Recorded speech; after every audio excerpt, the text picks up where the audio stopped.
Five, kick the A for love.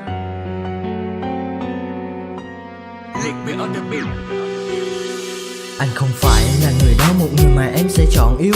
Anh không phải người xứng đáng mang đến hạnh phúc mà em thiếu. Anh chỉ là một thằng nhóc mang đầy cú sốc ở trên vai. Và sau hôm nay anh biết chắc chắn sẽ có thêm gánh nặng mang tên anh. Đường anh đi sẽ dài thật dài và ngày từng ngày càng xa điểm đến. Bởi anh chỉ là người làm đường một cách tầm thường, nhiều thứ phải quên. Và nếu tồn tại những điều hạnh phúc thì người nhận đó chẳng phải anh. Đó là cảnh tượng một ngày đẹp trời có một người khác đang ngồi bên cạnh.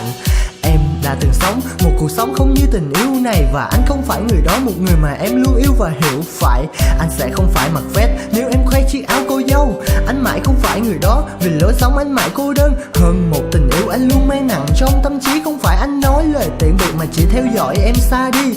Người yêu em là anh nhưng người cạnh em chẳng phải anh. Vì nếu người đó thực sự là anh thì anh tự nghĩ mình chẳng phải dành mà. Có những tình tiết phải tự mình viết xong lại bôi. Anh hát cùng cảm giác vì một người khác trong đêm tối. Anh không chối mà chỉ là nói, thật sự không dối. Đó chẳng phải anh, người em gọi đó chẳng phải anh. Người em giận dỗi cũng chẳng phải anh. Nếu trên đường em đi có nắng thì người che mát đó sẽ là anh. Đưa đôi tay đi gạt nước mắt những khi em khóc cũng vẫn là anh. Dắt tay em qua từng nỗi đau mà em đã chọn vẫn chỉ là anh. Nhưng người sẽ kéo em theo hạnh phúc thì anh chắc chắn đó chẳng phải anh đâu. Khi buồn anh lại viết, khi chán anh lại nghe. Chẳng bao giờ chia sẻ ai khác, anh muốn nỗi đau này phải thật khẽ. Vì tự kỷ anh không cho phép những lòng thứ hạ từ trái tim em. Đừng bận tâm về anh như thế, về một cuộc sống gói gọn trong đêm.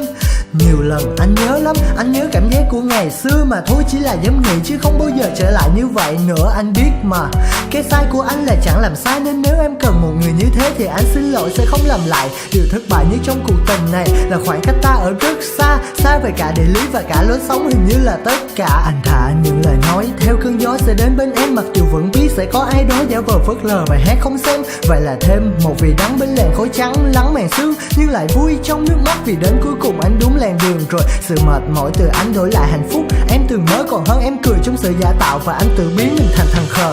Có những tình tiết phải tự mình viết xong lại bôi. Anh hát cùng cảm giác vì một người khác trong đêm tối. Anh không chối mà chỉ là nói, thật sự không dối. Đó chẳng phải anh, người em gọi đó chẳng phải anh. Người em giận dỗi cũng chẳng phải anh. Nếu trên đường em đi có nắng thì người che mát đó sẽ là anh. Đưa đôi tay đi gạt nước mắt những khi em khóc cũng vẫn là anh. Dắt tay em qua từng nỗi đau mà em đã chọn vẫn chỉ là anh. Nhưng người sẽ kéo em theo hạnh phúc thì anh chắc chắn đó chẳng phải anh đâu. Anh không phải là giấc mơ những khi đêm về em ngủ muộn. Anh chỉ là một người nghệ sĩ hát cho em nghe về những nỗi buồn. Anh cũng chẳng phải là giọng nói những khi mở mắt em vẫn thích nghe. Mà chỉ đơn giản là tiếng báo thức làm tan giấc mơ của em đẹp đẽ. Ai là người làm em vui vẻ mà chẳng cần nói hay là làm. Ai là người sẽ nằm bên cạnh cho em nhìn thấy chân trời màu xám. Ai là người sẽ làm em khóc, ai là người sẽ làm em mong. Tuy anh không biết người đó là ai nhưng anh không phải là người em trong đâu.